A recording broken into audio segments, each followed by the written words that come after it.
గురుగారు, తులారాశి వారికి ఈ వారం ఏ విధంగా ఉండబోతోంది? తులారాశి వారికి 2 గ్రహాలు సహకరిస్తున్నాయమ్మా. 6వ రాశిలో కుజ రాహులు. సకాలంలో మీ బాధ్యతలను మీరు ధైర్యంగా ప్రారంభించండి. ఉత్సాహభరితంగా పనిచేసి విజయాన్ని పొందండి. మనోబలం సదాశక్తిని ప్రసాదిస్తుంది. ఏకాగ్రతతో పనిచేస్తే ఎటువంటి ఇబ్బందులు రావు. కాలం వ్యతిరేకంగా ఉంది. 1-2 సార్లు పునః ఆలోచించి పనిచేయాలి. నిరంతర సాధన చాలా అవసరం. పదే నిర్ణయాలు మార్చవద్దు. ముఖ్యమైన పనుల్లో అప్రమత్తంగా ఉండండి. మీ ఏకాగ్రతకు ఎటువంటి భంగం కలిగించకుండా జాగ్రత్తగా ముందుకు సాగాలి.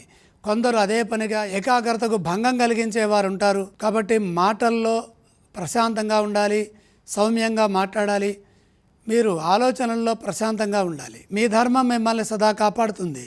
పరిస్థితులను అర్థం చేసుకుంటూ ముందుకు సాగాలి. అడుగడుగున అవరోధాలు ఎదురైనా ధైర్యంగా ముందుకు సాగండి. తెలివిగా వ్యవహరించండి. ఓర్పు చాలా అవసరం. విసుగు చెందవద్దు.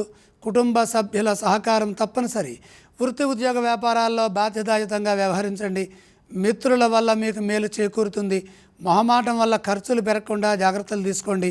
ప్రధానంగా వ్యాపారంలో ఇబ్బందులు రాకుండా చూసుకోవాలి. విసుగు చెందకుండా ప్రశాంతంగా భవిష్యత్తు గురించి ఆలోచించండి. తులారాశి వారు ఈ వారం ఎటువంటి స్తోత్రాల్ని పఠించాలి? తులారాశి వారు నవగ్రహ శ్లోకాలు చదువుకోవాలి. తులారాశి వారు ఏ ఆలయాలను సందర్శిస్తే శుభ ఫలితాలు కలుగుతాయి? నవగ్రహాలని దర్శించడం మంచిది. అలాగే ఈ రాశి వారు ఏవేవి దానం చేయాలి? నవధాన్యం, నవగ్రహాల పాదాల దగ్గర నవధాన్యం ఉంచి నమస్కారం చేయండి.